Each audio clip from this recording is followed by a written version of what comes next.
O meu trabalho nesse seminário se chama Reivindicação do ponto de vista externo e faz parte da minha discussão com Marcos Valério sobre pessimismo e otimismo morais. Esse meu trabalho tem 5 partes, sendo que as 2 primeiras são muito rápidas, muito breves. A primeira se chama Inutilidade das discussões filosóficas, uma introdução meta-argumentativa. Toda a minha discussão com Marcos está, como todas as discussões filosóficas, marcada por frases como: aqui há um equívoco. Isso foi mal entendido. Eu me expressei mal.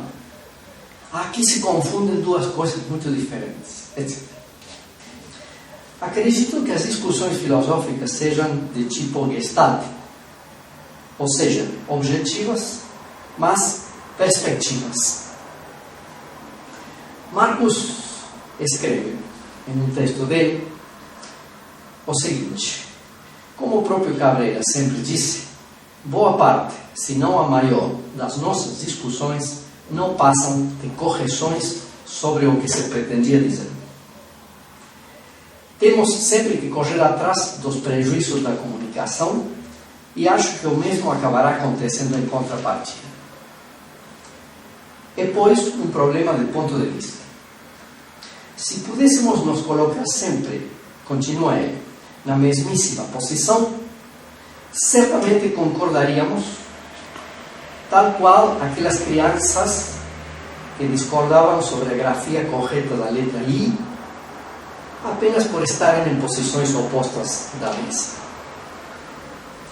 Mas, como tal não é possível, bem-vindos ao mundo real, onde toda a nossa luta será o resultado direto de estarmos submetidos física e psicologicamente, por analogia, à lei da impenetrabilidade. Até ali, a citação onde Marcos Valério coloca, citando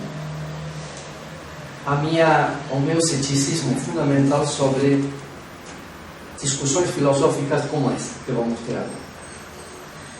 Acredito que toda discussão filosófica com o intuito de persuasão, ou seja, de convencimento do outro para a própria posição, está de início falada ao fracasso. Apenas poderá ter a vantagem de ajudar a melhor formular a própria posição que já foi tomada e que não será mudada, com independência da contundência dos argumentos. Aí termina a primeira parte da minha exposição. A segunda, também muito curtinha, se chama Razão e Sensibilidade, uma introdução metafilosófica. Acredito que, adotando a perspectiva negativa, o pessimismo estrutural que apresento em meus trabalhos é dificilmente refutável. Sustentarei aqui que o pessimismo é, do ponto de vista filosófico, racional e ético, a posição mais sólida. O otimismo, pelo contrário, é baseado em emoções e atitudes vitais, não em argumentos. Os melhores argumentos estão do lado do pessimismo. Mas um tipo particular de pessimismo, que eu chamo pessimismo estrutural, creio que para pessimismos vulgares, os argumentos de Marcos são corretos. Ele pensa o mesmo acerca do seu otimismo, que ele é bem diferente de otimismos vulgares. Então, é possível que sejamos 2 pensadores que atacam pessimismos e otimismos vulgares. O otimista poderá dizer que esta é uma triste vitória do pessimismo, já que a razão não é o mais importante na vida. E que, cito Marcos, é mais importante ser feliz que ser sábio. Bom, não há problemas com isso, porque se trata de uma aberta concessão ao fato do otimismo não ter bons argumentos, por nem sequer importar-se com eles. Então, admite-se que o otimismo é uma atitude emocional diante da vida, uma alegria profunda e intrínseca, a famosa alegria de viver, e que se gaba de não precisar de argumentos. enquanto que o pobre e infeliz pessimista precisa deles imperiosamente. Eu penso que o caso é exatamente o contrário. O mundo é tão evidentemente adverso ao ser humano que é o otimismo que tem que provar, apesar de tudo, que a sua atitude é defensável. Mas se o otimista afunda na sua alegria de viver e deixa que o pessimismo fuja com os melhores argumentos, não tenho nada para objetar. Que ele fique com a felicidade, que eu fique com a verdade, que é o único que me interessa. Mas há uma segunda estratégia do otimista incompatível com a primeira. Consiste em dizer, não, o pessimismo não é tão racional quanto pretende ser. Não tem nada de objetivo. Ele manifesta apenas outra atitude subjetiva, tão subjetiva quanto o otimismo. Não tem nenhuma superioridade intelectual. E passa a atacar, agora no plano dos argumentos, as razões do pessimismo. Bom, aqui foi mudada a linha de argumento. De conceder que o pessimismo podia ter as melhores razões, mas que elas são inócuas, porque o que importa é ser feliz e não ser racional. Agora se passa a discutir a pretensa racionalidade da posição pessimista. E é nesse último terreno onde eu pretendo desenvolver todo o meu discurso. E aí termina a segunda parte do meu trabalho, que tem 5 ao todo. Inicio agora a parte 3, que se chama novamente sobre a questão do valor da vida humana, que é um pouco o centro do meu trabalho. Existe no senso comum das pessoas e nas intuições corriqueiras da filosofia moral a ideia firme da vida em geral e da vida humana em particular, ser um bem, e inclusive o supremo bem, o valor supremo sobre o qual se edificam todos os demais valores. São reconhecidos os inconvenientes da vida, especialmente os sofrimentos físicos e morais, mas se admite em geral que a vida humana é uma dádiva muito grande, um grande privilégio, uma sorte ter nascido, e cujo desfrute compensa de sobra penas e pesares. Uma vida normal, entre aspas, não castigada pela miséria extrema ou por uma doença grave, parece ao senso comum das pessoas e ao senso comum filosófico plenamente digna de ser vivida intensamente. O fato dela acabar com a morte não é visto como um mal, mas como um desfecho natural de um processo vital que não rouba da vida seus prazeres e realizações. Pessoas infelizes que não conseguem suportar os sofrimentos físicos e psicológicos são consideradas anormais, doentes ou derrotistas. Com esforço, paciência e sabedoria é perfeitamente possível levar uma vida feliz e realizada que leve a enfrentar o desfecho da morte com coragem, compreensão e até gratidão. Por favor, não tomem isso como a minha opinião sobre o assunto. Estou tentando expor o senso comum acerca dessa questão, incluído o senso comum filosófico. Desafiar essas ideias estabelecidas é sempre um risco filosófico muito grande.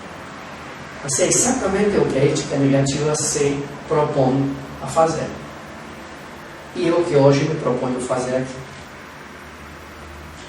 A questão do valor da vida humana parece-me prévia às considerações morais propriamente ditas e algo que a grande maioria das reflexões morais que conhecemos, sobretudo as que nos chegam da Europa, não colocam, dando o valor da vida como axioma evidente que não precisa ser demonstrado.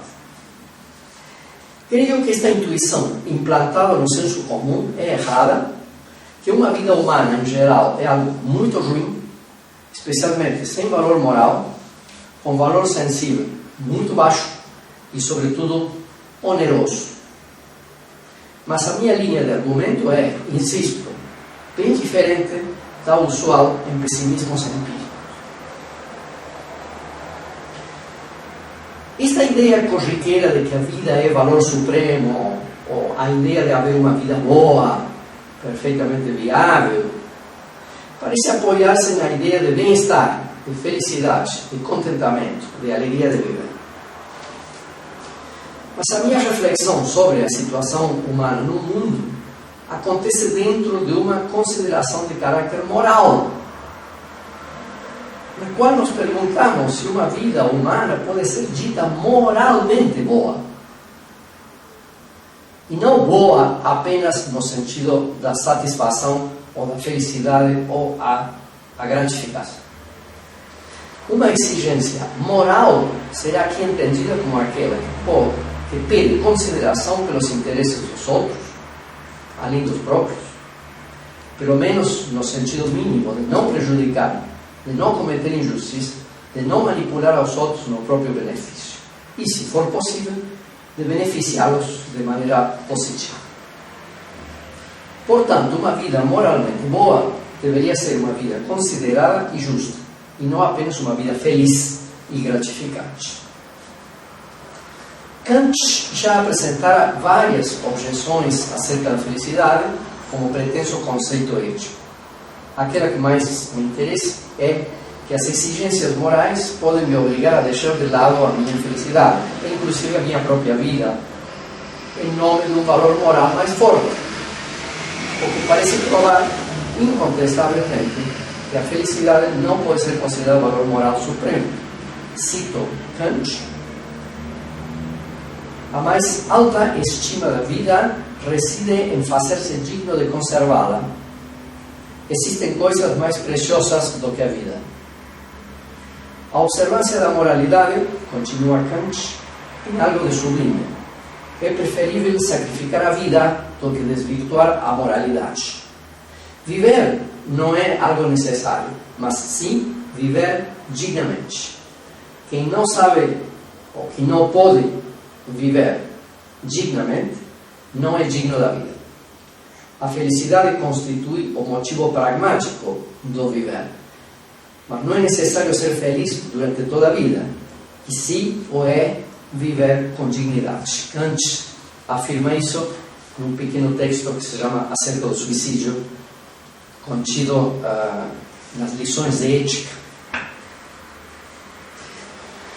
Tanto as teorias deontológicas, quanto as teorias utilitaristas, quanto as éticas de virtudes, têm tentado definir algum tipo de felicidade moral como um tipo de felicidade racional e universal. Não se trata nunca de simples bem-estar.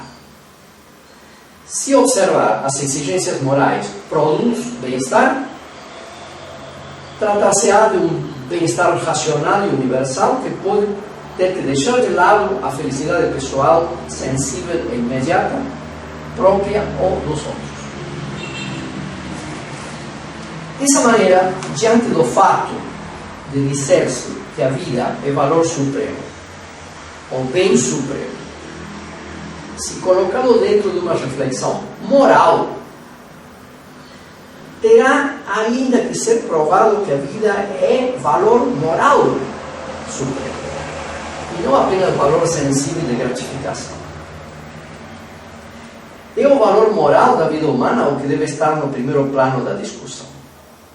Mas se já nas éticas vigentes reconhece-se que a vida e a sua pretensa felicidade sensível devem colocar-se num segundo lugar quando as exigências morais assim o demandam, isso significa que a vida humana, como mera continuação sensível, não possui valor moral supremo. Os valores morais são construídos na vida, mas eles podem privar sobre a vida. A vida seria a mera condição sensível de possibilidade da moralidade. Mortos não podem ser morais, mas não constitui o conteúdo da moralidade. Assim como a luz elétrica é condição material de possibilidade do meu estudo noturno da dialética de Hegel, mas não a constitui internamente. Pelo contrário, a moralidade predomina sobre a vida, ou a redefine.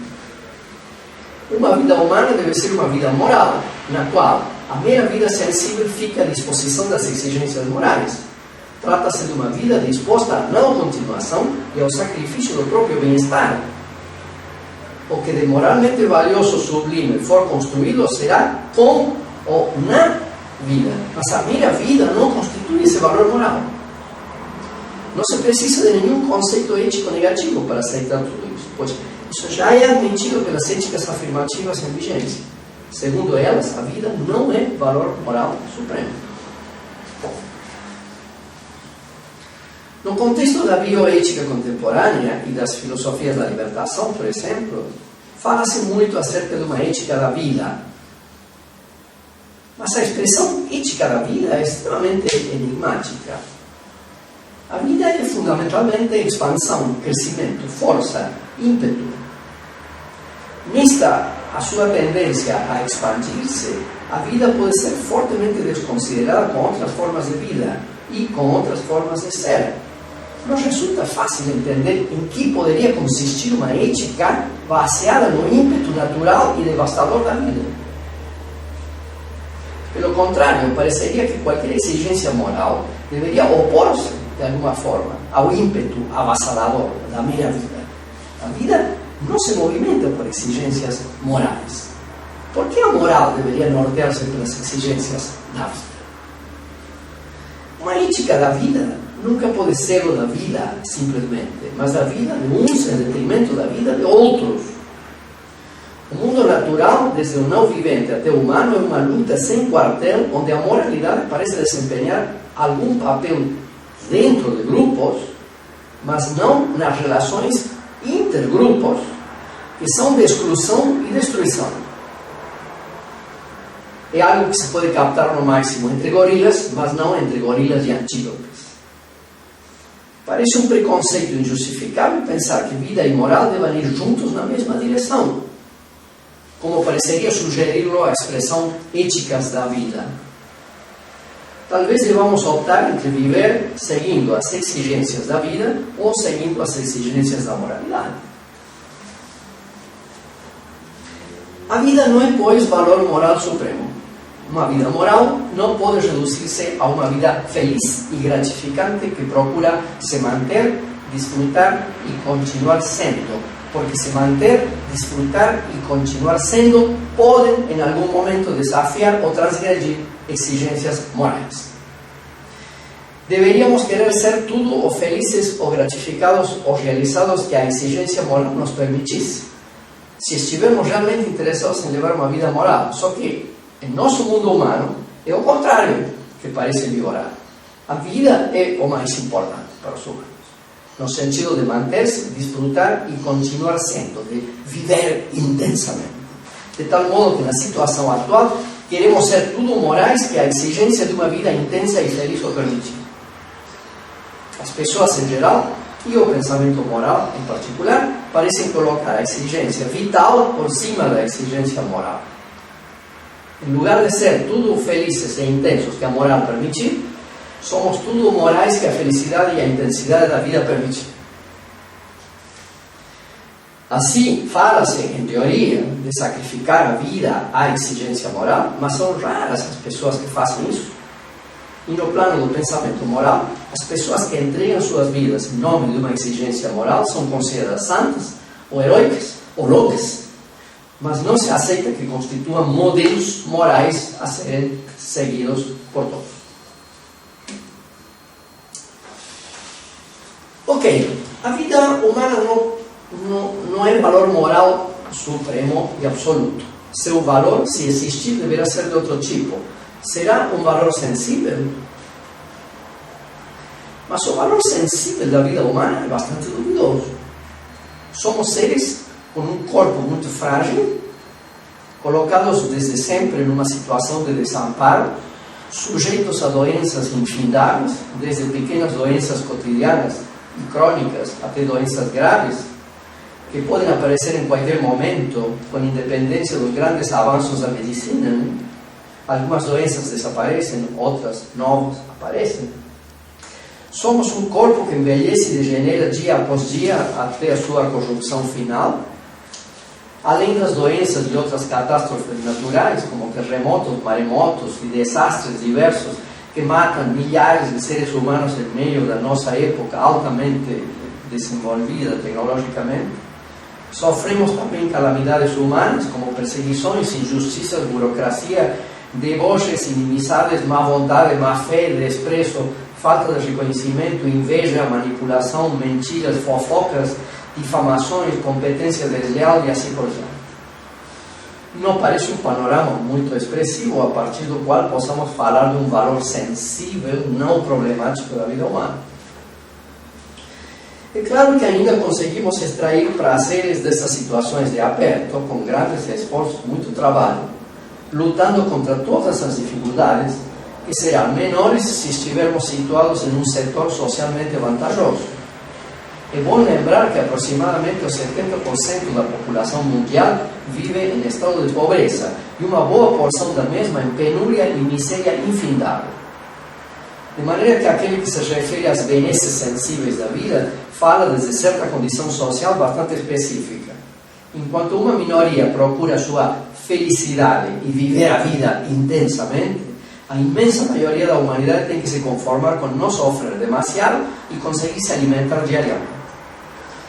E mesmo numa situação social vantajosa, os prazeres e realizações que conseguimos tirar estão como cravados no meio da premência, a insegurança, a injustiça, os perigos, a violência, o desgaste, a espera, etc. Em soma, o valor sensível da vida não é usufruído pela maioria da população e a minoria o usufrui em estado de sobressalto quase permanente.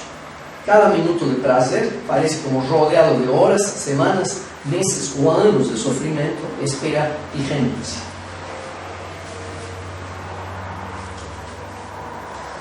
Mesmo aceitando que a vida humana tenha algum valor sensível, insistir nesse valor não terá qualquer relevância dentro do plano da reflexão moral onde estamos colocados. Não adianta insistir em como a vida pode ser maravilhosa e intensa. Trata-se de mostrar se toda essa maravilha e intensidade não prejudicam outros seres humanos, animais ou coisas, ofendendo exigências morais.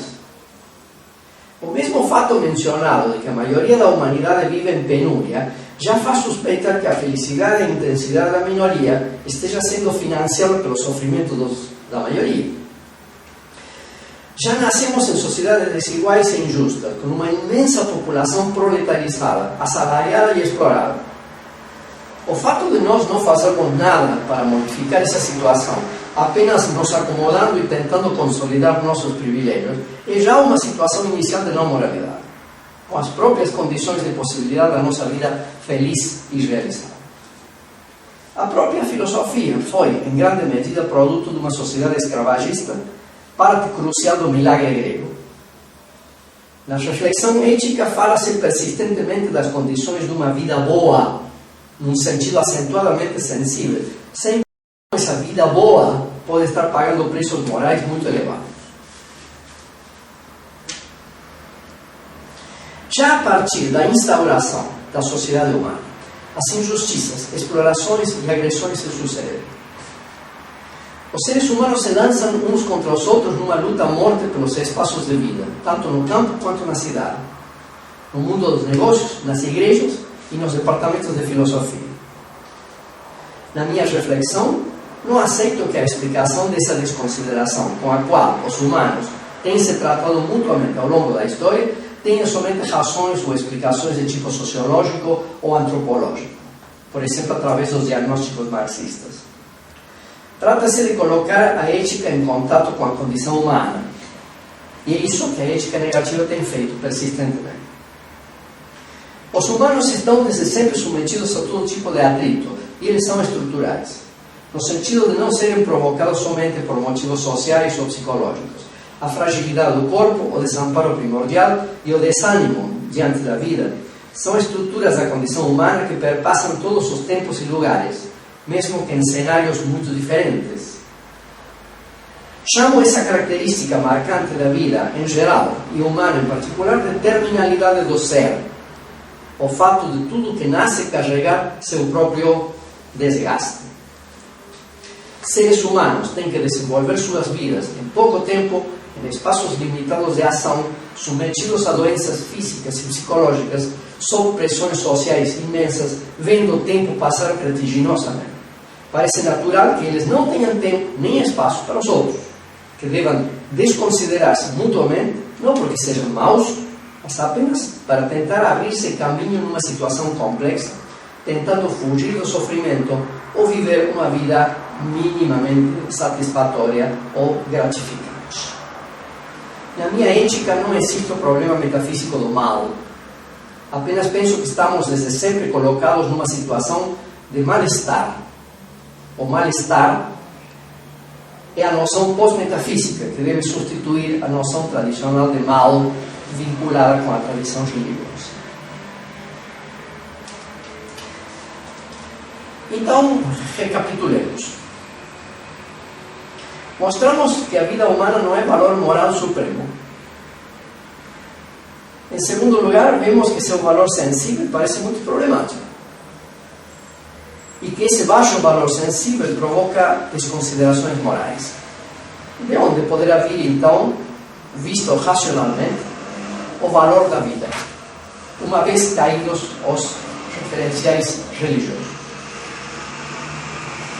De fato, reconhecemos que existem pessoas e ações valiosas, tanto sensíveis quanto morais. Queremos saber a origem desses valores. Por exemplo, falamos do valor da vida de Gandhi, ou falamos do valor da ação do soldado da resistência que morre na tortura sem delatar seus companheiros. De onde que vem esse valor? A vida que nos foi dada ao nascer, o corpo que ganhamos, a situação aquada em que nos encontramos, nada disso tem valor moral ou sensível. Parece evidente que esses valores só podem vir das nossas próprias construções valorativas, dos nossos próprios esforços por melhorar a nossa situação. Constantemente inventamos valores, nos damos valor a nós mesmos e nos valorizamos. Marcos Valério exprime de maneira exemplar o tópico da invenção humana dos valores, e aí eu vou citá-lo, eu concordo. Ele escreve: somos nós que atribuímos valores, e sendo assim, somos valiosos por nos valorizarmos, pura e simplesmente. A minha vida tem valor por ser a referência fundamental sobre a qual todo o meu pensamento e ação se sustenta, porque eu estou me valorando. Até aí a citação. Claro que somos valiosos apenas por valorizarmos. Esse é o meu argumento para negar que tenhamos qualquer valor intrínseco. Mas resta perguntar por que precisamos tanto nos valorizar. A minha ideia é porque somos estruturalmente desvaliosos, moral e sensivelmente, como provamos. Somos um pedaço de carne em processo de corrupção, acuados pelo tempo que passa, obrigados a nos abrirmos caminho contra nossos semelhantes. Somos sensíveis e moralmente miseráveis, e por isso precisamos tanto nos valorizar e valorizar aos outros, e desvalorizá-los também. Tanto em relações pessoais de amor e afeto, quanto em relações de trabalho e profissionais, precisamos ardentemente do reconhecimento dos outros. Queremos ser amados, admirados, apreciados, respeitados, elogiados, etc. Já desde pequenos. Precisamos de prêmios e de recompensas. Desde um prêmio institucional até uma carícia ou uma palavra de alento. Temos uma tremenda necessidade de sermos reconhecidos em nosso próprio ser, não apenas no que fazemos ou possuímos. Mas o fato de nós precisarmos tanto dos outros para dar valor ao nosso próprio ser, se infere que nós não temos esse valor, que precisamos de maneira premente recebê-lo do outro, pois se o tivéssemos, por que nos agoniarmos tanto por não sermos reconhecidos? Se fôssemos valiosos, deveríamos ter consciência do valor do nosso ser sem precisar do reconhecimento alheio. Seria uma posse que não precisaria de ninguém para existir e brilhar por si. É claro que nesse processo desempenha um papel importante o valor que eu me dou a mim mesmo. Aquele valor que eu sou obrigado a me dar enquanto fui nascido. Valor sem o qual não posso sobreviver.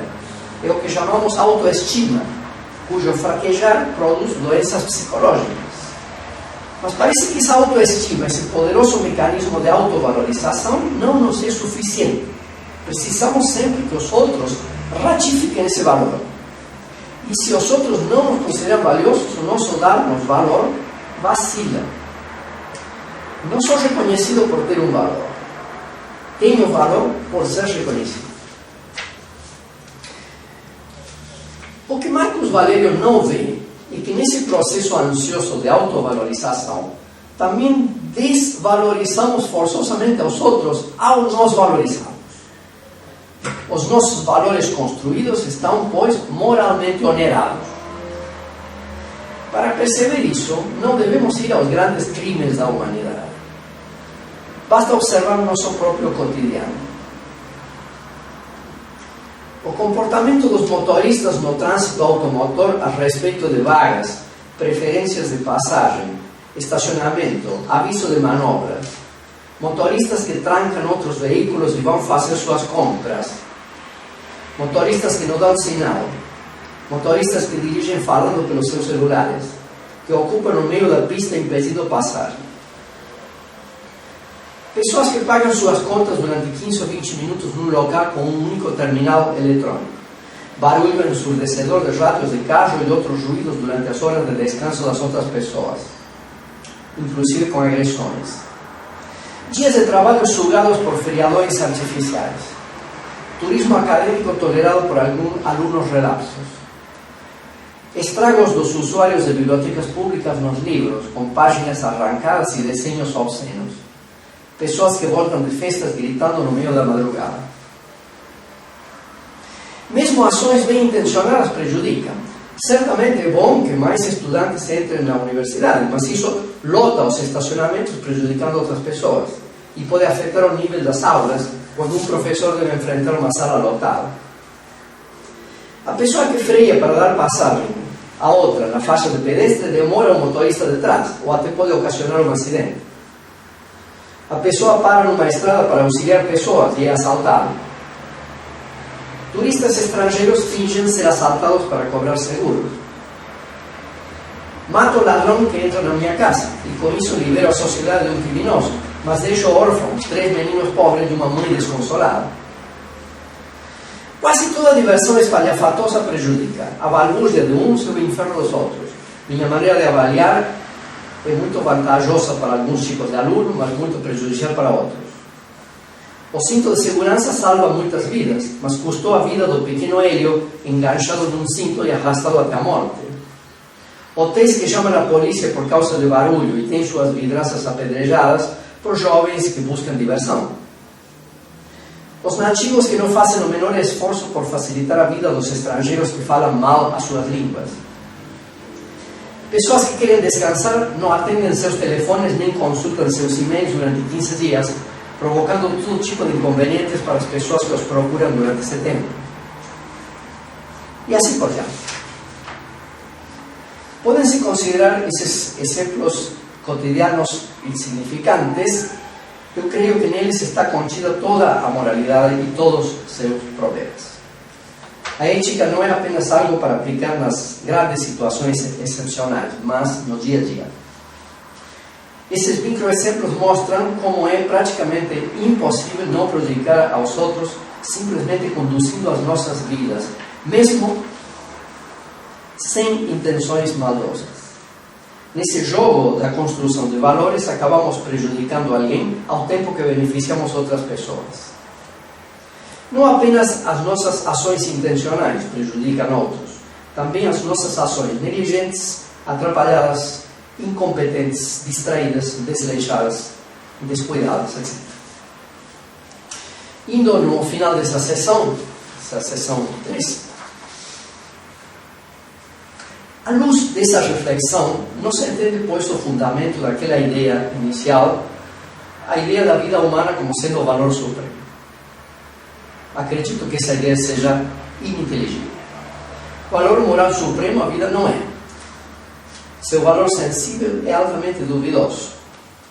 E o valor que conseguimos construir é real, mas pode ser, e habitualmente é, moralmente oneroso. O resultado de tudo isso é, contra as intuições, uma espécie de desvalor estrutural da vida humana. A vida humana não tem valor moral porque podemos ter de sacrificar em nome da moralidade. Não tem valor sensível por ser uma vida atritada contra a qual devemos criar valores positivos ansiosamente. Mas tampouco tem um valor construído por essas ações que não esteja moralmente onerado. Podemos prejudicar com nossos melhores valores.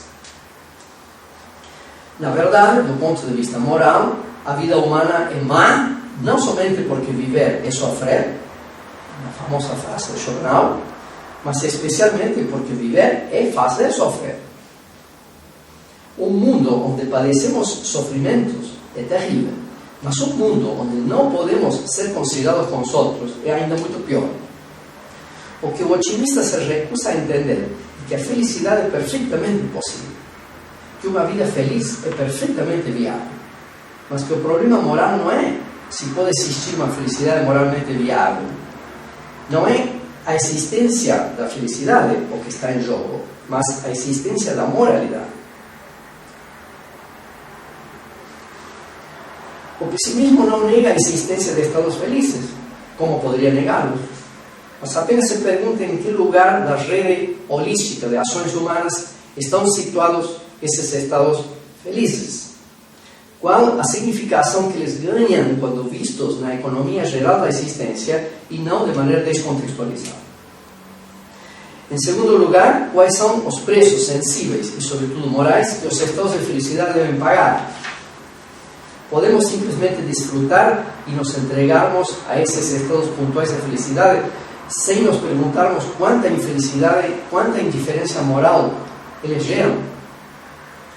O pessimismo não assenta na ideia de que a felicidade seja impossível, mas em tudo o penoso que deve acontecer para que ela seja possível. O homem feliz pode ser um tipo humano insensível e moralmente flexível. Depois de tudo, o único que lhe interessa é ser feliz, e os outros que se cuidam. A quarta parte do meu trabalho se chama pessimismo estrutural. A ética negativa é muitas coisas, mas uma primeira caracterização da mesma é a seguinte: trata-se da atitude ética que coloca rigorosa e sistematicamente a exigência moral por cima da intensidade, felicidade e continuidade da vida, numa espécie de radicalização da ideia que as morais vigentes formulam, mas não assumem nem aplicam. A vida humana tem apenas o valor que conseguimos meritoriamente lhe dar, no meio da inabilitação moral, ou seja, no meio do fato de todas as nossas ações levarem algum elemento de prejuízo para os outros. A ética negativa aceita, pois, uma atitude de pessimismo estrutural baseado no desvalor da vida humana nesse triplo registro, como mostrado na sessão anterior. A diferença dos pessimismos vulgares, meu pessimismo estrutural não se baseia na miséria existencial, nem na maldade intrínseca humana, nem no predomínio de males sobre bens, nem algo como um terrível ódio a si próprio. Todas essas expressões de Marcos Valério. Na minha filosofia é crucial a diferença entre a estrutura da vida humana e as coisas que acontecem dentro dela.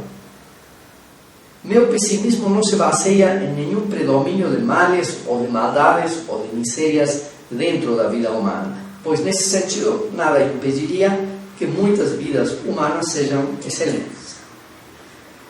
Mas isso, contra o senso comum filosófico, não é suficiente para alicerçar otimismos. Estruturalmente estamos submetidos ao atrito terminal do ser na forma do sofrimento e, sobretudo, da inabilitação moral. Isso significa que todas as benesses, benefícios, prazeres, etc., de que desfrutamos, perfeitamente inegáveis, estão onerados pela terminalidade, estão terminando vertiginosamente e, o pior de tudo, o escasso espaço de manobras nos impede ser felizes e realizados sem destruir outras coisas, objetos, ambientes, animais, plantas e, claro, outros humanos. A atitude otimista não é, claro está, impossível, mas ela é fatalmente um remanejamento do ser terminal, do ser apontado pelo pessimismo estrutural. O otimismo é tão originado no sofrimento quanto o pessimismo. Marcos supõe em todo momento que só o pessimismo é provocado pela infelicidade. Mas o otimismo é uma forma perfeitamente viável de lidar com o atrito ameaçador da terminalidade. Otimistas temos todos que ser um pouco para poder sobreviver em condições duras e humilhantes. Mas tem que ver por que somos obrigados a ser otimistas. O que nos obriga a ser otimistas é o mesmo que fundamenta um pessimismo estrutural. Mesmo os pessimistas mais radicais não podem deixar de positivar alguma coisa, de gerar algum valor que os sustenta. A questão não é, pois, a felicidade, mas aquilo que obriga avidamente a buscar. A vida é má porque toda felicidade está sensível e moralmente onerada. O que traz felicidade é também o que traz doença, dor e morte, e, especialmente, desconsideração pelos outros. Os otimistas insistem em suas alegrias, risos, pulos e realizações pessoais intramundanas para defender a sua postura. O casamento com a mulher amada, o nascimento de um filho, a formatura após anos de esforço, o emprego bem remunerado que permitirá viagens pelo mundo e comprar mobília cara, as benesses da cultura, o cultivo das artes e das relações humanas agradáveis, etc. Como tudo isto lhes agrada enormemente, se tornam otimistas. Eles pensam que os pessimistas não desfrutam desses benefícios, que são seres crepusculares e amargurados, profundamente infelizes, quando na verdade as vidas do otimismo e do pessimista, do otimista e do pessimista, são forçosamente muito parecidas. As vidas pessimistas estão cheias desses mesmos prazeres, apenas eles não pensam que sejam suficientes para tornar-se otimistas. Eles são cientes de todos esses benefícios e prazeres serem obtidos por imperiosa necessidade de sobrevivência em um meio hostil do ser terminal da vida. Não adianta o otimista insistir em apresentar como as coisas são boas para ele, como a vida é agradável e feliz. O pessimista não vai duvidar da felicidade do otimista, que é mais ou menos a sua própria, apenas para ver que toda essa felicidade é reativa e moralmente onerosa, na medida em que é felicidade obtida dentro da estrutura terminal do ser e contra ela, inevitavelmente. Nesse sentido, recuso as noções de otimismo natural e otimismo espontâneo, cunhadas por Marcos. Poderá haver alegrias espontâneas, mas não otimismos espontâneos. As alegrias instantâneas e compulsivas são como cócegas. Elas podem surgir em velórios ou campos de concentração e estão presentes também na vida do pessimista. Como poderiam não estar? Uma vez que se rejeita o estereótipo do pessimista que fica trancafiado em casa o tempo todo pensando na morte com supremo prazer, que é o espantalho, do pessimista. O otimista pensa que as experiências agradáveis que estão presentes na sua vida e em virtude das quais se declara otimista estariam ausentes da vida do pessimista. Mas essas experiências agradáveis estão presentes na vida do pessimista. A diferença crucial é que o pessimista não acha que a presença dessas felicidades pontuais seja motivo para assumir uma postura filosófica otimista. Esse é o ponto. São duas coisas diferentes. O pessimismo é uma postura filosófica que não é contraditória com o sentimento de alegrias e realizações pessoais. Ter estados de felicidade e sustentar racionalmente uma postura otimista são coisas diferentes que, no senso comum, estão constantemente mescladas. Ao ser estruturalmente terminal e ao ser a terminalidade algo que desagrada aos humanos, mesmo que eles possam inventar recursos para suportá-la, o ser, o ter nascido, não pode produzir felicidades de maneira causal, positiva e linear. Não ficamos felizes porque o mundo seja bom. Ficamos felizes, somos obrigados a ficar, precisamente porque o mundo não é bom.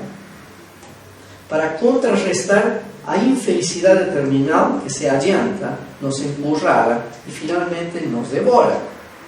A felicidade não é um efeito do mundo, é uma reação defensiva contra ele. Será inútil dizer uma e outra vez ao otimista que todas as apresentações de suas felicidades e intensidades intramundanas são perfeitamente irrelevantes para o ponto em questão. Que ele seja feliz, que consiga distrair-se, não é algo que abone o valor da vida, pelo contrário, algo maximamente desabonador. A felicidade é o estado ao qual somos jogados como inevitável reação contra o irremediável, contra aquilo que mais tarde ou mais cedo destruirá toda e qualquer felicidade. As pessoas às vezes dizem, se ficarmos tristes, as coisas vão ficar ainda pior do que já são. Ou como diz a canção popular, rir para não chorar. A assimetria fundamental favorável ao pessimismo é a seguinte: enquanto há idas e voltas, vai e vem na vida, por exemplo, hoje eu estou doente, amanhã fico são, hoje eu estou com dinheiro, amanhã estou quebrado, hoje entendo o livro, amanhã não entendo mais. É falso ou absurdo dizer, hoje envelheci, amanhã estarei mais jovem. Hoje entrei num grupo de risco, por exemplo, doenças cardíacas, amanhã saio desse grupo. Pois estamos colocados numa estrutura terminal iniciada com o nascimento que tem mão única, uma espécie de conta regressiva que não vai se alternando com uma conta progressiva. Enquanto os fatos na vida admitem alternância, os fatos da vida, do processo vital nascer e morrer, não a admitem.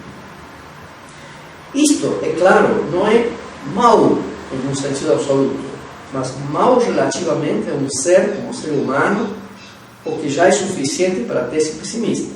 Significa que seres como seres humanos, com seu sistema nervoso, seu cérebro, sua sexualidade, seu mecanismo de desejo, não podem ver seu próprio decair como sendo um bem.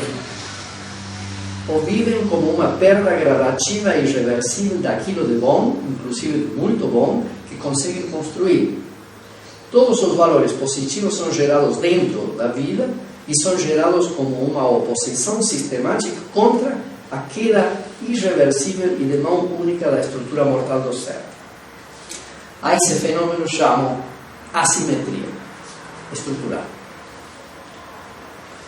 O mau entendimento dessa assimetria estrutural é a tônica de certa parte do texto de Marcos Valério dentro de um arrazoado perpassado de senso comum e de empirismo raso.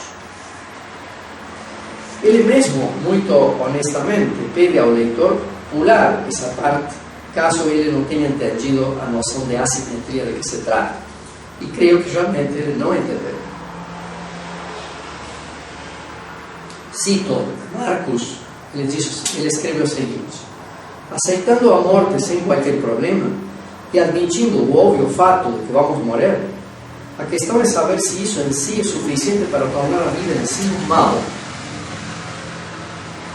E mais adiante, dizer que a vida é necessariamente, essencialmente má, mesmo concedendo benesses intramundanas, parece desconsiderar total e completamente o único parâmetro pelo qual a consideração de que algo seja bom ou ruim faz algum sentido, que é o nosso sentimento a respeito.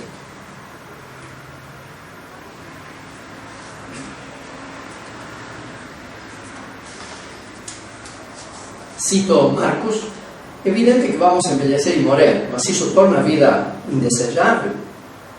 Isso nos faz arrependermos de ter nascido? Isso nos faria, se pudéssemos escolher, não querer nascer de novo? Eu recusaria se me fosse dado mais 50 anos de juventude? Muitos, continua ele, passam um dia inteiro numa fila para assistir um show de 2 horas e depois se enfrentam muito mais tempo para conseguir ir embora. Havendo nítida assimetria no tempo de aborrecimento e de satisfação, isso necessariamente prova a desvalia do show? E se alguém prestes ao suicídio para evitar os males da senescência fosse oferecido mais um século de juventude e saúde? Uma vez que estamos falando de um sentimento a respeito da existência, de ela ser boa ou má, em que a convicção na velhice e na morte me obriga a considerar a existência como um mal em si? A isto eu respondo: vendo a vida humana num viés estrutural, o que o otimista prefere não fazer, mantendo-se no cálculo empírico entre bens e males, não existe essa ascensão inicial e essa descida final. O problemático não está concentrado apenas no final, no show, no caso do exemplo dele, mas espalhado ao longo de todo o percurso. Aqui há uma incompreensão do que chamo em meus escritos da diferença tanática, a diferença entre a morte pontual e a morte estrutural, o processo de desgaste iniciado no nascimento. O pessimismo estrutural não avalia o valor da vida humana apenas pelo final, a mera morte pontual, mas pela totalidade do seu percurso definhante. Como o velho Sêneca já ensinava, começamos a morrer ao nascer. A catástrofe não está no final, mas no início. Esta é a permanente confusão que se faz entre terminalidade do ser e morte. Eu acho que é uma confusão que eu não consigo desmanchar, nem em Marcos, nem nos leitores da ética negativa em geral. A morte como morte pontual é algo que está no final do processo, mas a terminalidade está em todo o processo, desde o nascimento. Em segundo lugar, é claro que sentimentos são considerados na avaliação da falta de valor da vida humana. Estou tentando aqui responder a objeção lida antes de que o único parâmetro para considerar que algo seja bom ou ruim é o nosso sentimento a respeito. Eu não nego isso. É claro que sentimentos são considerados na avaliação da falta de valor da vida humana. Sentimentos são fundamentais. Não se trata de uma tese racional externa à vida. As pessoas sentem que a vida lhes é adversa e agressiva. Sentem que ela carece de sentido e se desesperam, se desanimam, se deprimem, temem, sofrem, lutam, desistem. Tudo isso acontece no plano emocional. A morte e o sofrimento são considerados maus pelos próprios sentimentos das pessoas. Não existe nenhum ser humano que não sinta o sofrimento e a morte como maus.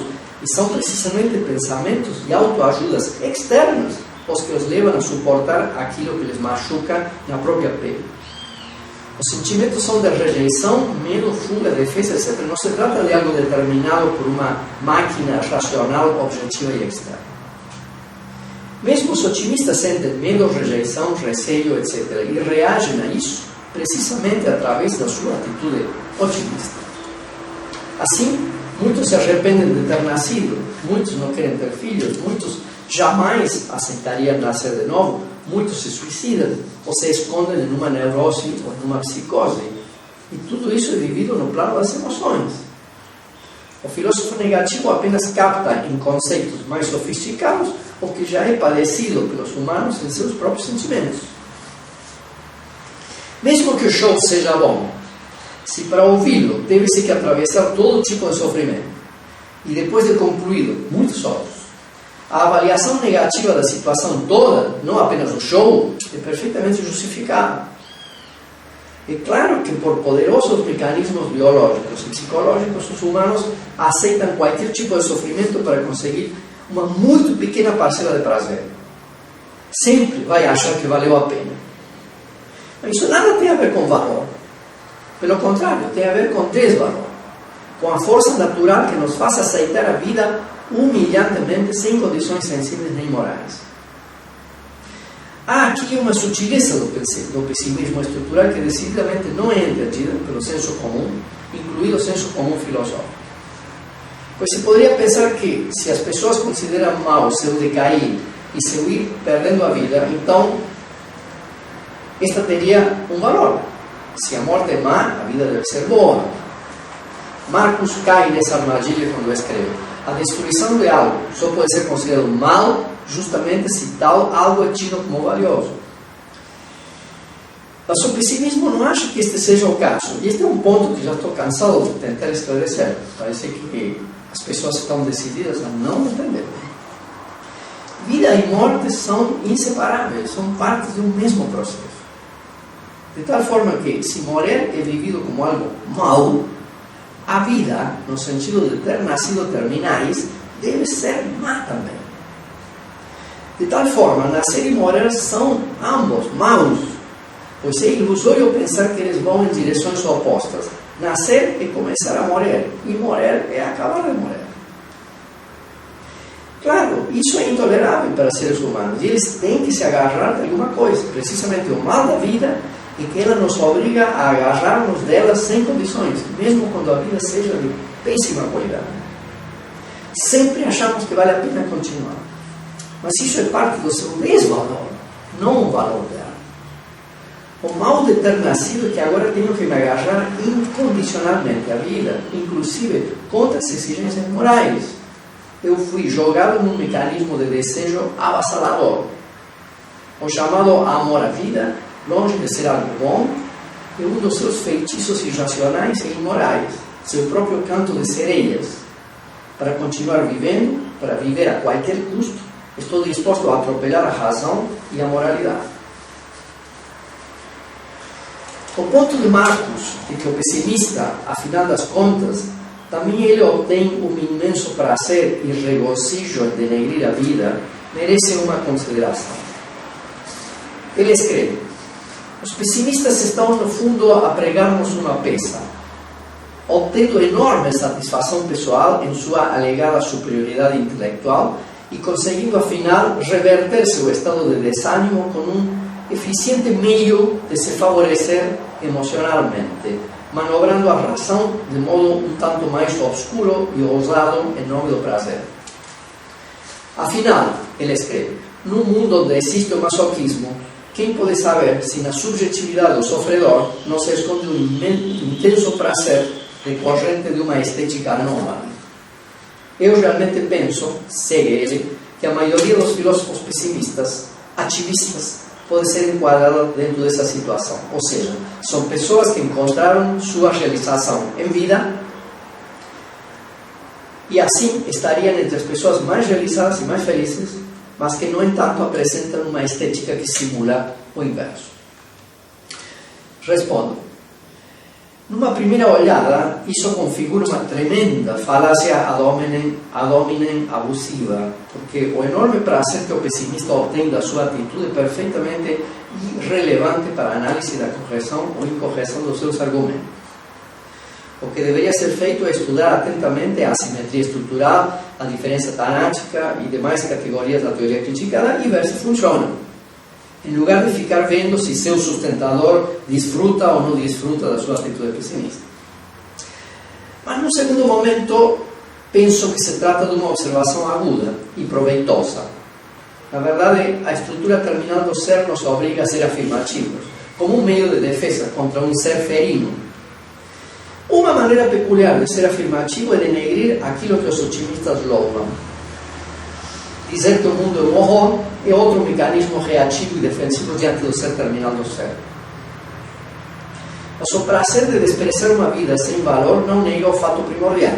O ser terminal é insuportável e, para enfrentá-lo, temos que afirmar alguma coisa, mesmo que seja a mais radical negação do mundo.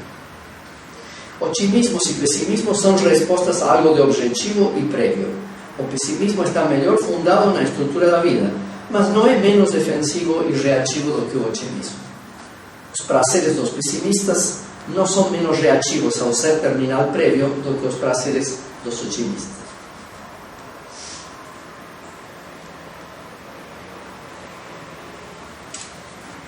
Assim como a felicidade não está reservada exclusivamente ao otimista, com isso eu vou para o final da parte 4, a infelicidade não é um privilégio do pessimista. Marcos afirma que o ponto de partida de muitos pessimismos é o sofrimento existencial. Sem conseguir ver que o ponto de partida de todos os otimismos é igualmente o sofrimento existencial. O otimismo é uma reação ao sofrimento existencial inevitável de todos nós, e não apenas dos pessimistas, como se só os pessimistas sofressem. É claro que a ética negativa afirma que a existência humana é necessariamente infeliz também para quem a afirma, pura e simplesmente se aplica a todo e qualquer ser humano. Somos todos estruturalmente infelizes e por isso nos tornamos otimistas ou pessimistas para contrarrestar esse fato e tentar construir alguma felicidade intramundana dentro da infelicidade estrutural que finalmente sairá vencedora. Termino essa parte. Essa linha de argumento em favor do pessimismo estrutural me parece simplesmente devastadora. Prova que a noção de valor da vida humana, ao perder seus fundamentos religiosos, perdeu também todo o seu sentido filosófico. Um valor positivo da vida humana não existe nem no plano moral, nem no plano sensível. Existem apenas os valores que criamos, mas esses valores são moralmente onerosos. Os criamos ao tempo que destruímos os valores de outros.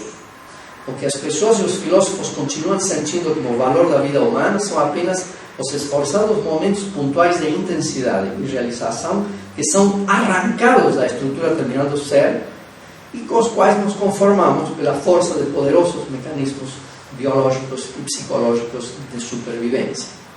Algo que nada tem a ver com moralidade estricto sensu, pois esses momentos pontuais de grande intensidade são habitualmente agressivos com os interesses de intensidade vital dos outros. Na última parte dessa minha fala, que se chama Galeria de Objeções, eu trato 4 objeções que Marcus me faz e que outras vezes já me foram feitas de uma maneira ou outra. Eu as denomino a objeção da trivialidade, a objeção lógica, a objeção da subjetividade e a objeção da inutilidade. Então, começo pela questão da trivialidade. Cada vez que o adversário sente a contundência de uma argumentação e não pode resistir à verdade do que está sendo apresentado, uma estratégia que tem sido muito comum nas discussões é transformar essa verdade em uma verdade trivial. Marcus não escapa a essa tendência e gera o que eu considero o único momento ofensivo do seu texto. A sua declaração mais desanimadora é a seguinte: sim, que nossa existência parte do nascer ao morrer é uma obviedade acessível a todos. Não vejo como se pode colocar isso como uma espécie de resultado incontestável de uma reflexão filosófica. É incontestável, mas não é um resultado. É o mais óbvio dos pontos de partida, puro senso comum. E eu comento, é simplesmente ofensivo que Marcus deboche da grande descoberta do ser terminal, como se a minha ideia fosse simplesmente que morremos, como se eu apresentasse isso como uma grande façanha filosófica. Ele diz que isso, cito de novo, não passa da mais óbvia constatação sobre os ciclos naturais da vida, sem ilusões religiosas ou consoladoras. Que a mera constatação de nossa finitude e tendência entrópica naturais seja vista como uma façanha filosófica, ele diz, é algo que me espanta. Nem mesmo a justificada rejeição de todos os consolos gerados, reativos a essa constatação impressiona mais em plena virada dos séculos XX a XXI. Talvez fosse mais surpreendente da Renascença para trás. E aí termina a citação. Há aqui realmente uma vontade de não entender realmente preocupante. Isso reduz tudo o que eu escrevi a total trivialidade. É claro que a descoberta filosófica não é essa. E também é verdade que a mera morte é somente um ponto de partida da minha reflexão, não um ponto de chegada. Da mera morte pontual passamos para a mortalidade e depois para a terminalidade, uma categoria mais abstrata e abrangente. A terminalidade não está vinculada com a morte, mas com o nascimento mortal, do qual a morte pontual, que eu acho que é a única que Marcus considera, é apenas um desdobramento. Terminalidade aponta para o vínculo interno e inextricável entre nascimento e morte, entre vida e morte. Tudo isso deve remover a terminalidade do final da vida para espalhá-la por toda ela. Mas a reflexão não acaba ali. Segue pelo impacto da terminalidade na ética, pois a terminalidade é atritada sensível e moralmente, de tal modo que obriga a gerar valores reivindicativos, reativos e onerosos. Isso instaura a inabilitação moral, a impossibilidade humana de não prejudicar outros humanos, simplesmente vivendo a sua terminalidade atritada. As exigências morais tradicionais, deontológicas, utilitaristas, não podem ser observadas por seres terminais atritados e moralmente inabilitados. Há depois a ocultação, fortemente reforçada biológica e psicologicamente, que encena a moralidade que não existe, em um discurso ético que opera um recorte na inabilitação moral, determinando mais ou menos arbitrariamente a articulação bem-mal. Isso é o que obriga a filosofia moral a fazer um trabalho de escavação para observar o que realmente está acontecendo no nível da terminalidade. Atritar embaixo das camadas de valorações ocultantes. Todo este complexo panorama categorial alicerça o desvalor estrutural da vida humana. O diagnóstico do desvalor é, sobretudo, o de um desvalor moral, que justifica um pessimismo estrutural.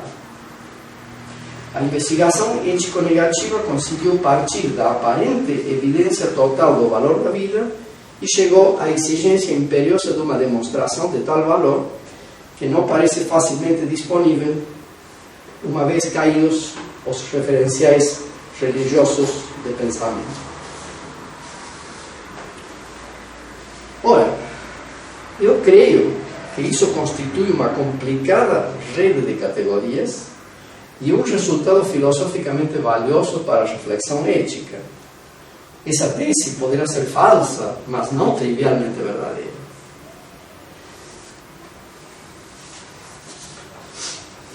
Segunda objeção, chamada a objeção lógica. Todas as argumentações sobre ética e valor da vida humana são peças de lógica informal e, portanto, não estritamente demonstrativas em um sentido dedutivo. Isso significa que sempre poderão ser negados os argumentos e resultados aqui obtidos através de novas e intermináveis contra-argumentações. Seja o que for o que eu dizer aqui sobre ética ou sobre qualquer outro tópico, certamente não será aceito pelo leitor ou pelo ouvinte que já tem uma posição tomada. Pois a atitude usual de quem consome filosofia é a discordância, ou seja, a tentativa de sentar posição e constituir sua própria personalidade intelectual. Cada um de nós faz isso a expensas das posições contrárias. Assim, encontrar contra-argumentos a um argumento dado não é uma razão para rejeitar esse último, já que todos os argumentos, pela sua própria dinâmica interna, admitem contra-argumentos. Dizer que certo ponto não foi provado, no sentido de não ter sido provado dedutivamente, é um truísmo que não invalida nenhum raciocínio informal. Pensar que invalida é cometer a falácia que chamo de falácia da lógica informal. Na argumentação informal, não podemos exigir que a passagem das premissas às conclusões seja necessária, mas somente que não seja impossível.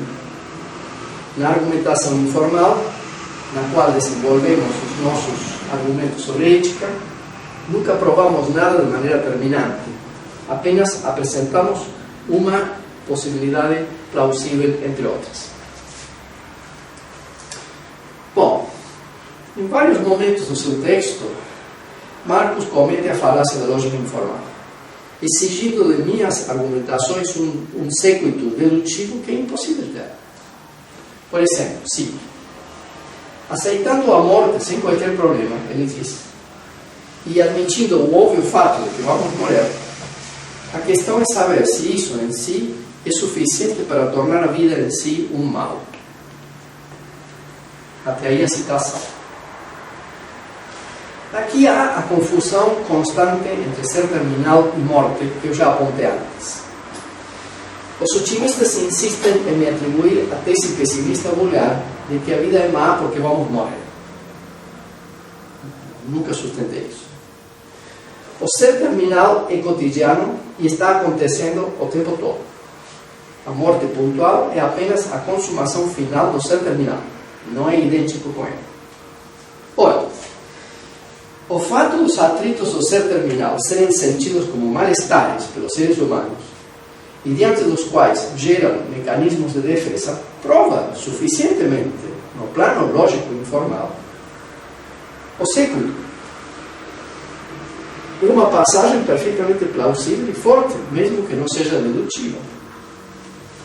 Não creio que eu deva demonstrar dedutivamente que o ser terminal provoca mal-estar. Por que ninguém pede a Stuart Mill uma prova de que o prazer é algo buscado por si mesmo? Ele diz que não vai apresentar provas porque não são necessárias. É óbvio que as pessoas buscam o prazer por si mesmo e que para elas o prazer é bom. Por que ninguém pede explicações a ele? Talvez porque o prazer é agradável e não incomoda.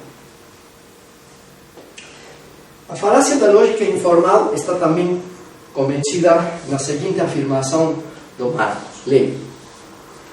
Sei que vou envelhecer e morrer. Sei que eu posso adoecer e sofrer muito. Sei que eu estou submetido a todas as misérias que qualquer ser humano obviamente já conhece. Mas ainda falta algo para estabelecer a desvalia da existência. Como justificar esse logo a vida é má? Até aí a citação. Bom, as pessoas não gostam de terminar, de sofrer, de envelhecer, de desgastar-se, de perder aos que amam. Isso são fatos observáveis, tanto quanto a busca de prazer em Stuart Mill. É claro que disso não se segue dedutivamente que a vida seja má, mas nenhum dos contra-argumentos de Marcos são dedutivos tampouco. Nada é dedutivo, fora da lógica formal e da matemática pura. Mas o raciocínio é perfeitamente plausível e convincente do ponto de vista da lógica informal. É claro que, lógico, informalmente, se segue dessas informações prévias que a vida humana é má, no sentido de provocar mal-estar. Como não se segue, por exemplo, que não possamos ser felizes, ou que não deveríamos continuar vivendo, ou que teríamos que nos suicidar. São conclusões que nem lógico e informalmente se seguem das premissas sobre o mal-estar da terminalidade. E até ali, a objeção lógica. A terceira objeção é a mais importante e é a que dá o título dessa comunicação, que é a objeção do subjetivismo e que trata dos famosos ponto de vista interno e ponto de vista externo.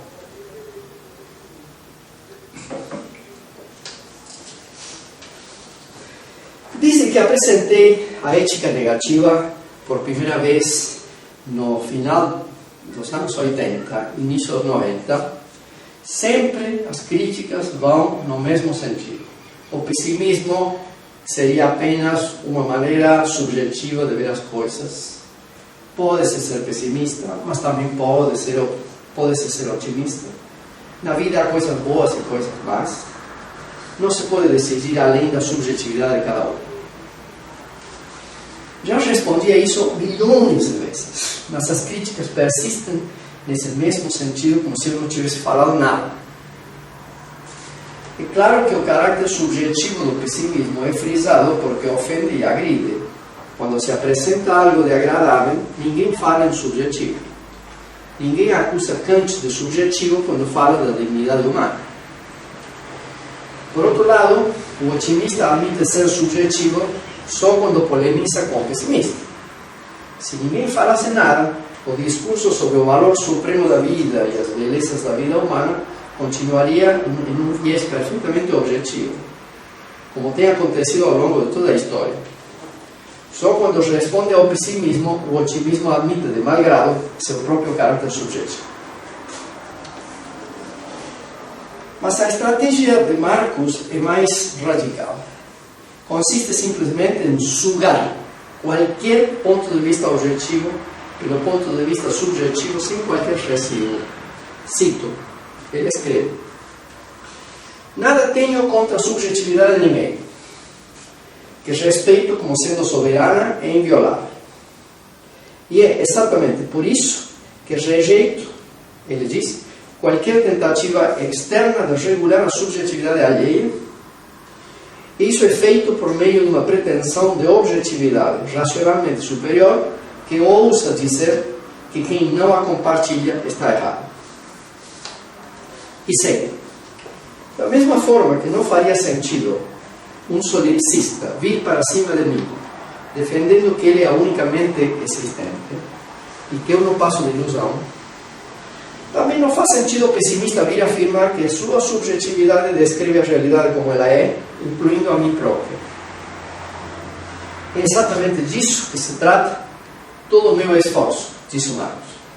Vejo como inadmissível que o pessimista essencial, ele chama essencial ao que eu chamo estrutural, lance sua subjetividade para cima da minha, como se a minha pudesse ser corrigida por dados externos. As subjetividades são incorrigíveis. Até aí a citação dele. Eu respondo: essas alegações respondem a uma intuição aparentemente sólida, a de que é muito difícil se enganar quando se crê estar feliz ou infeliz. Pareceria haver algo como uma soberania da primeira pessoa que não pode ser objeto de dúvida. Como alguém pode duvidar que eu estou sentindo ou que eu estou sentindo? Contra essa intuição, eu sustento que nas questões humanas podemos e devemos distinguir um ponto de vista externo e um ponto de vista interno sobre situações da vida. E eu nunca formularia meu pessimismo me baseando nas minhas irrefutáveis experiências subjetivas. Acho que Marcus comete petitio principii quando afirma que o pessimista lança a sua subjetividade por cima da subjetividade do otimista, pois não se trata da subjetividade do pessimista, mas de argumentos que deveriam ser rebatidos. Formulados em termos da mera subjetividade do pessimista, Marcus já pressupõe o que deveria ser mostrado, que só existem pontos de vista subjetivos. Ora, tanto esses dois pontos de vista são diferentes, o interno e o externo, que eles podem inclusive ser dissonantes. Se eu considero a minha prisão perpétua como algo bom, não se pode negar que eu considero isso bom. Mas posso sim dizer que essa pessoa se engana a respeito do valor daquela situação. Uma prisão perpétua não se tornará boa pelo fato de alguém gostar dela. Assim como Auschwitz não será jamais um lugar bom, somente porque alguém tenha achado sentido a sua vida nesse campo de concentração. Ou porque alguém admirável, como Anne Frank, tenha sido capaz de um sorriso terno diante dessa situação. Não se pode duvidar de que essas pessoas estão sentindo o que sentem, mas sim se pode duvidar de que aquilo que, sem dúvida, sentem seja algo que o objeto merece. Simplesmente não podemos inferir o valor de um objeto a partir da sua experiência humana, pois os humanos têm uma poderosa tendência biológica e psicológica a reagir positivamente às maiores calamidades e a considerar sempre que está tudo bem apesar de tudo. Além do mais, também se poderia duvidar de se realmente as pessoas estão sentindo autenticamente o que dizem sentir, desde que vivemos em uma sociedade onde somos literalmente ensinados a desfrutar, a gozar, a ser felizes, a rir, e onde internalizamos com facilidade tudo ou boa parte do que é socialmente imposto. A pretensa hegemonia da primeira pessoa parece ser um mito. Marcus replicou a isso por uma série de textos vigorosos que vale a pena reproduzir extensamente. Cito: prefiro viver a jamais ter vivido. mesmo estando convicto da brevidade e limitação de tal existência, estando ciente de todos os riscos. E ele pergunta: por que eu estou errado? Quais são os pontos de vista externo e os pontos de vista interno sobre situações da vida que podem ser dissonantes? Aí ele me cita. Possivelmente, segue ele, isso seja só mais um dos estragos aparentemente irreparáveis do externalismo. Mas sem querer entrar nessa enrascada, ainda insisto em alguma exposição mínima que seja desse misterioso ponto de vista externo, ele diz, já pressupondo que não seja uma revelação divina. Talvez ainda mais intrigante seja que tal externo seja outro ponto de vista interno. De fato, continua ele, é possível que eu esteja a me iludir sobre algo, mas isso em nada afeta a soberania da subjetividade, visto que essa ilusão não muda a intensidade do fenômeno ilusório e também ser fruto da vontade individual. Mas afinal, quem está se iludindo? Diz ele, né? Porque a percepção repulsiva é superior, epistemologicamente falando, à percepção atrativa.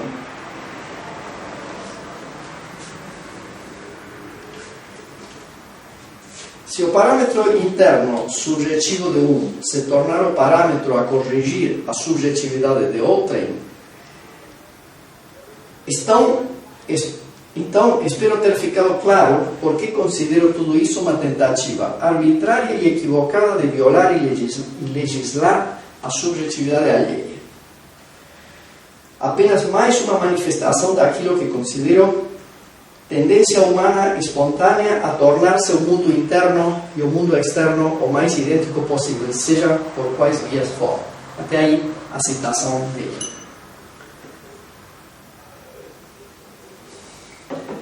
Eu respondo. Estes textos são muito bons, muito vividos, muito bem escritos. De alguém que realmente pensa. Eu me orgulho de ter induzido esses textos tão incisivos. As respostas não são fáceis. E ao produzi-las, vê-se claramente que a única maneira de respondê-las é insistindo num certo tipo de perspectiva irredutível à outra. E é o que torna inúteis as discussões filosóficas. Começo respondendo que a ideia de uma invulnerabilidade do ponto de vista subjetivo é uma estratégia muito sugestiva de proteção contra os atritos do mundo externo, que é, claro está, a única maneira de se proteger contra os terrores do mundo. Precisamente do mundo viriam as preocupações e incômodos que mostrariam toda a crueza da vida, o contato com a qual precisamente o envolvimento na própria subjetividade impede. Pareceria que o otimismo somente é possível quando o mundo externo for totalmente suspenso. O bem-estar não pode ser prejudicado quando eu o absolutizo a partir de mim mesmo, sem chances de ser afetado por nada. Curioso movimento que mostra o tremendo esforço que o otimismo precisa fazer para instaurar-se. Não se dá qualquer chance ao mundo externo. A subjetividade tem que ficar em total liberdade de ação para o otimismo ser possível. Em segundo lugar, creio que deve haver aqui alguma confusão. Porque se o vemos bem, as nossas vidas são, de fato, o triunfo final do ponto de vista externo, com total independência do que pensarmos, sentirmos ou construirmos desde nossas subjetividades. Estas serão simplesmente arrasadas pela terminalidade. Não ficará nenhum rastro do que fomos alguma vez, se pessimistas, otimistas, internalistas, externalistas, budistas ou cristãos. Todos seremos engolidos pelo externo. Por isso é tão curioso não acreditar no externo. Esta gigantesca promoção do subjetivo parece ser o cúmulo do desespero afirmativo. Acreditar apenas no que construímos, mas não acreditar no que nos destrói. Terceiro, Parece mais razoável admitir que a vida humana é melhor compreendida numa interação entre aspectos subjetivos e aspectos objetivos, em lugar de dar toda a primazia a qualquer uma das partes. Eu creio que a maior parte da questão cai realmente do lado subjetivo. São subjetivos todos os milhares de atitudes possíveis acerca da relação entre o ser terminal e a invenção de valores. Mas é objetiva a condição que nos põe entre o ser terminal e a invenção de valores. Tudo que fizermos será uma reação a isso, inevitavelmente. Então, há elementos subjetivos e objetivos. Marcus afirma: rejeito qualquer tentativa externa de regular a subjetividade alheia. Aqui está clara a estratégia do otimista: dizer que o pessimismo é subjetivo e vai na conta do amargurado e infeliz pessimista, que não tem por que envenenar a vida feliz do otimista. Entretanto, não se trata de regular nada, mas apenas de fazer ver ao prisioneiro, ao drogado, ao criminoso, que os objetos do seu louvor não merecem sua atitude. Se suprimimos o ponto de vista externo, teremos que admitir que estar preso em uma cadeia brasileira é algo bom, porque o prisioneiro conseguiu se acostumar, aprendeu um ofício lá dentro, fez boas amizades. Parece absurdo considerar que estar preso é algo bom por causa dessas reações subjetivas positivas. Se suprimirmos o ponto de vista externo, será absurda a atitude do pai que tenta explicar ao filho que drogar-se será sua destruição e que muito mal-estar poderia ser evitado se ele parar de consumir drogas. Se a subjetividade do filho achar a droga maravilhosa, essa subjetividade, segundo Marcos, terá que ser respeitada. E o pai não terá nada que tentar regular a subjetividade do filho com elementos externos. Por fim, se a subjetividade do terrorista achar que matar milhares de pessoas por uma causa política é justo e necessário, não há nada que possamos fazer para criticar. Não adianta trazer à tona nenhum elemento objetivo que relativize pelo menos a sua atitude. A sua subjetividade terá que ser respeitada e não podemos tentar regulá-la de fora. Se Hitler e Mussolini acham que o que fizeram é para bem da humanidade, dito está, não há nada que possamos opor-lhes a não ser outras subjetividades. Parece evidente que essa atitude é insustentável. Uma interação entre elementos subjetivos e objetivos se torna necessária. Ele declara a sua preferência pela vida e pergunta em que ele estaria errado. Creio que há que distinguir entre um resultado filosófico e a forma em que cada um de nós vai tentar viver sua vida. Constantemente se confundem estas duas coisas. Eu posso responder: você está errado, como filósofo, não ver que todas as maravilhas da vida estão sensível e moralmente oneradas por serem construídas dentro de um processo terminal. Isso é filosoficamente relevante e vai contra tudo que os filósofos morais habitualmente falam sobre a vida boa nos livros. Mas talvez ele não se engane na sua maneira de viver otimista. Talvez seja melhor viver a vida num viés otimista, no meio de um grande autoengano filosófico, no meio da maior ignorância da condição humana. Talvez seja melhor e mais alegre viver no erro, mas nada disso tirará você do erro. Você não está errado em escolher viver otimisticamente. Apenas sustento que essa escolha não tem uma boa sustentação filosófica. Trata-se apenas de uma escolha. Talvez Marcus responderia meus argumentos sobre o filho drogado ou o nazista feliz, dizendo que um ponto de vista interno sempre pode ser corrigido por outro ponto de vista interno. Por exemplo, a subjetividade do filho corrigida a partir da subjetividade do pai, sem qualquer apelo a um plano supostamente objetivo. Mas o ponto de vista subjetivo do pai é externo ao ponto de vista subjetivo do filho. As outras subjetividades vêm do mundo e avalam a minha construção sentimental e racional das coisas.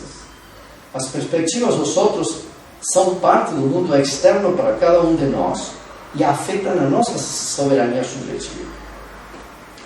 Em segundo lugar, não é uma invenção da subjetividade do pai o fato perfeitamente objetivo das drogas destruírem as pessoas que as consomem. Só um filho muito alienado protestaria contra o pai que recusa as drogas, alegando que o pai está jogando a sua subjetividade por cima dele. O que eu digo ao nazista ou ao filho drogado poderia ser dito por qualquer outra pessoa, não é um produto da minha subjetividade.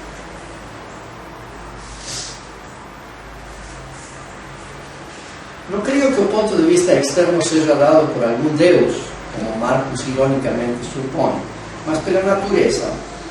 Eu vou morrer com independência dos desejos ou manejos da minha subjetividade. Daqui a 100 anos, simplesmente não estarei aqui. O externo terá simplesmente passado por cima da minha subjetividade, que parece importante para mim e para outras pessoas agora, pelo poderoso trabalho da autovalorização que Marcos menciona e que eu aceito. Claro que não temos valor intrínseco nenhum e somos valiosos apenas por nos valorizarmos. Mas tudo isso acontece no plano da criação intramunal de valores. Nós simplesmente não podemos valorizar positivamente a estrutura terminal do ser. Só podemos viver reagindo contra ela, nos dando valor até que o grande desvalor nos devore. Está totalmente errado Marcos quando fala do pessimista como alguém que se desvaloriza a si mesmo. O que é isso? Ninguém pode se desvalorizar e continuar vivo. Otimistas e pessimistas se dão valor a si mesmos e serão destruídos da mesma forma, precisamente pelo externo. E o temor a essa destruição não mostra que a vida seja valiosa, para repetir isso pela enésima vez. A vida é um impulso natural poderosíssimo no qual somos jogados e ao qual somos compelidos a aderir sem condições. E que dia após dia a morte nos arrebata. Sentimos-nos agoniados por esse despojo, não porque a vida tenha algum valor, mas porque a cruel natureza nos colocou compulsivamente no meio de algo do qual precisamos e que perdemos dia a dia. Para terminar essa objeção da subjetividade, que é a mais importante de todas, Marcos fala do ponto de vista externo, no texto dele, como curiosamente extra-humano, e coloca isso como uma objeção. Mas é exatamente isso que é. Sem o curiosamente, que ele diz uma força curiosamente extra-humana. É extra-humano, mas não curiosamente. É apenas seu humanismo e antropocentrismo assumidos de Marcos que torna curioso o que deveria ser perfeitamente natural, que as nossas construções humanas são apenas um breve sonho dentro de uma estrutura natural que nada sabe delas, que as destruirá impiedosamente, que arrasará nossas existências de maneira a não se saber sequer que alguma vez existimos. É a nossa total insignificância o que não quer ser reconhecido.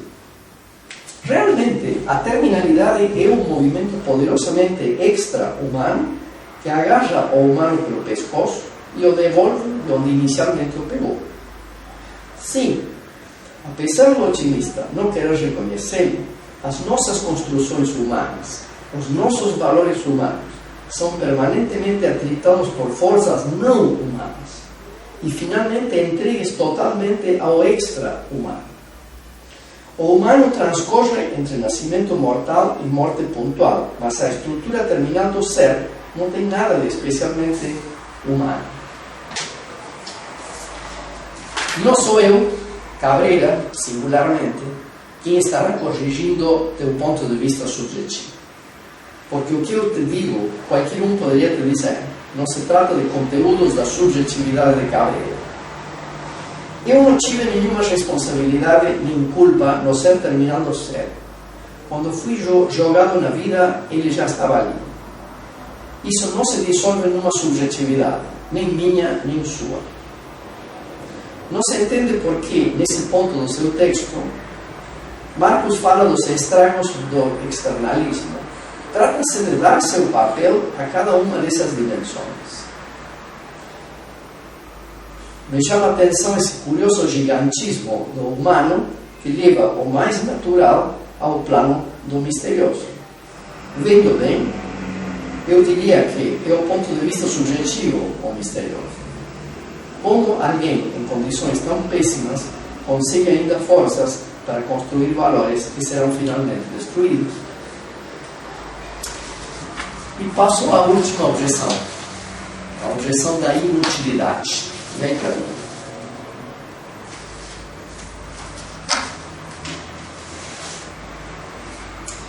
Nesta objeção, o otimista tenta mostrar que a ética negativa, mesmo se fosse verdadeira, seria inócua como ética, ou como Marcus diz, desnecessária.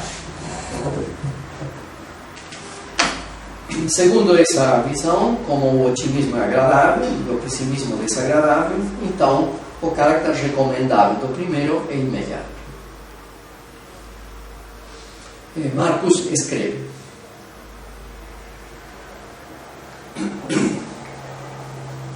considerando que a felicidade ou o não sofrimento é o objeto de desejo de todo ser sensível, e se o otimismo existencial está associado a isso, o que me parece óbvio, então sua utilidade está dada.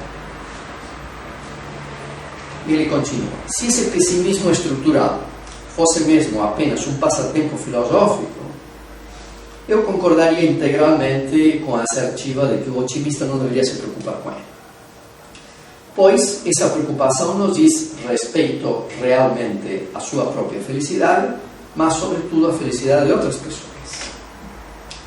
Mas, continua ele, me surpreendeu que tal ideia tenha sido pincelada diante do fato de que o que está em jogo aqui é um sistema filosófico que começa com a palavra ética, ética negativa, preconizando então uma série de posturas pragmáticas e que, como todo sistema ético, disputa lugar e validade no vasto universo do normativo humano. Ainda mais surpreendente seja a ideia de que a ética negativa, ainda que permita um sentimento de piedade pelos seres viventes, não teria a mínima chance que seja de resultar em algum tipo de aperfeiçoamento nas condutas humanas. Que um sistema ético, ele continua, que é por natureza um sistema de valores, possa se assentar em um desvalor é algo tão além da compreensão quanto seria um sistema financeiro fundamentado em um referencial de valor zero. Tão surreal e bizarro quanto um sistema jurídico que se baseia na ideia de bem jurídico é uma vida que não tem valor. Entendo que a ética negativa poderia até condenar, como qualquer ética faz, que se cause sofrimento deliberado ao trem e dessa forma condenar o assassinato pelo mal que lhe causa aos demais viventes, mesmo que considere que a vida humana nada vale. Mas como ela poderia, por exemplo, condenar o assassinato, ao menos o instantâneo e indolor, de alguém que não faria falta ao trem? E por último, eu faço questão de citá-lo em extenso, porque são textos importantes. Ele termina dizendo: ora, toda a ética tem uma ideia muito clara de qual seria a sociedade ideal, que resultaria de nada menos que a sua plena observação.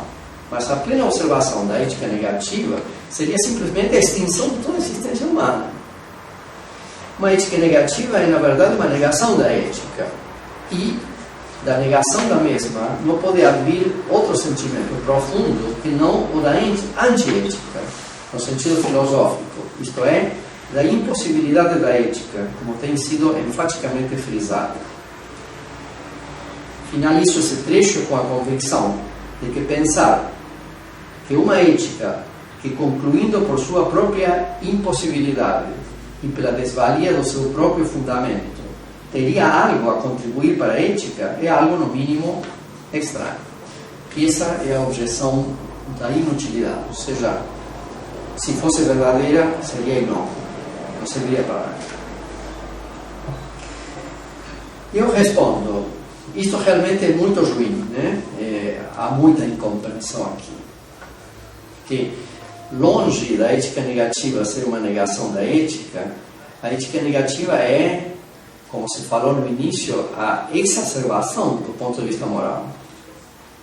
Só que essa exacerbação do ponto de vista moral coloca em risco a vida. Marcos confunde aqui as exigências da vida com as exigências morais.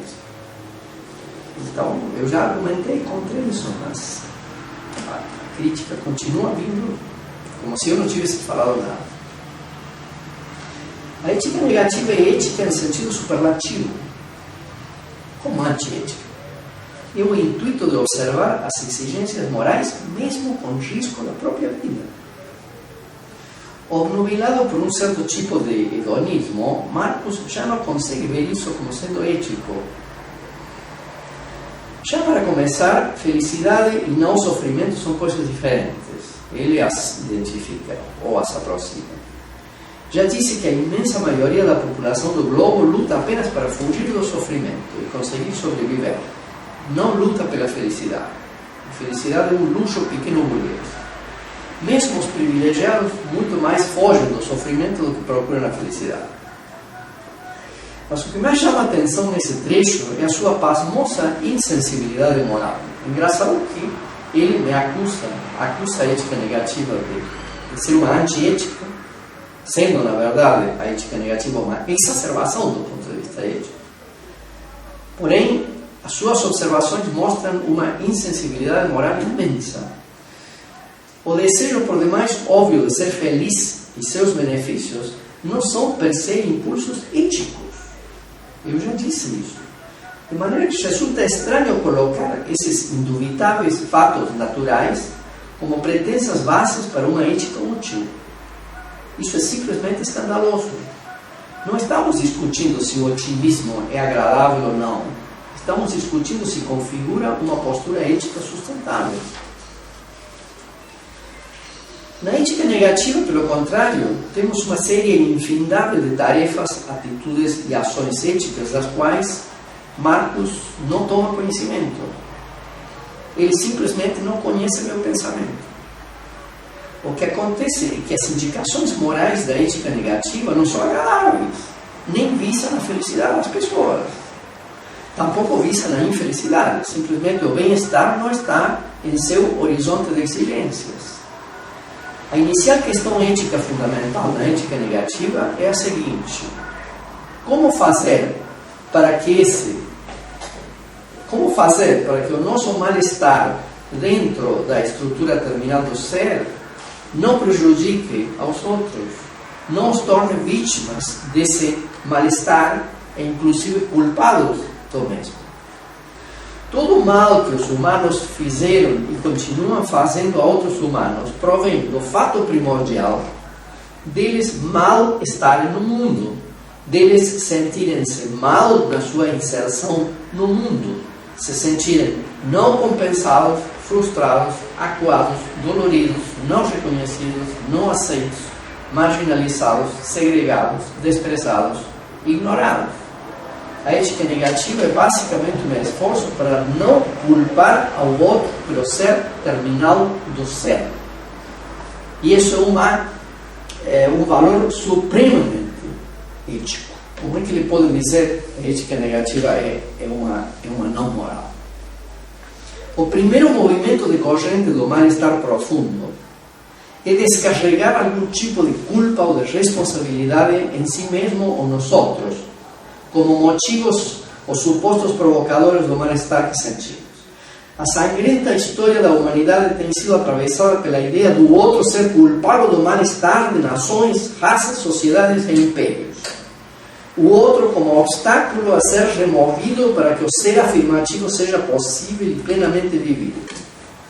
A primeira atitude ética negativa seria de compreender que nem eu, nem os outros têm culpa ou responsabilidade da terminalidade do ser, com todas as suas ressonâncias de mal-estar. Que os outros são inocentes do mal-estar do meu ser é a primeira atitude moral negativa. Melhorar os humanos ético-negativamente é possível. Seria convencê-los de que a vida não vale a pena, que não tem valor e que somos miseráveis e insignificantes e que ninguém é culpado disso. Recomendar um estilo de vida mínimo e austero, renunciante, distante, silencioso, pensativo e tolerante, mais por indiferença do que por convicção. Educar aos humanos no sentido de torná-los mais pessimistas e melancólicos, menos exuberantes, menos esperançosos, menos ansiosos e com mínima vontade de viver. Creio que esse ser humano seria imensamente menos perigoso que o atual para seus semelhantes. Convencer as pessoas que a vida não é um bem, muito menos uma dádiva, que não é bom se reproduzir nem viver muito tempo, e que é bobo andar brigando com os outros por coisas que desejamos ter, fazer ou ser. Deixá-los mais distantes e indiferentes, apagar a sua euforia agressiva e destrutiva baseada na muito estranha ideia da vida humana ser valiosa e valer a pena lutar por ela. Uma poderosa vitalidade tem estado presente em todos os grandes e pequenos crimes da humanidade. Uma grande ansiedade, um enorme desespero por viver, por não deixar a vida passar, por aproveitar. Uma boa educação negativa poderia diminuir os níveis de periculosidade dos seres humanos. Estou dizendo isso porque Marcus, em sua crítica, declara que a ética negativa não teria nada a dizer para o aperfeiçoamento do ser humano. Para poder ser éticos, os humanos deveriam mudar a sua relação com a terminalidade e falta de valor do seu ser. Deveriam tentar parar com essa desesperada busca de prazer, satisfação, realização e reconhecimento, com esse voraz amor pela vida.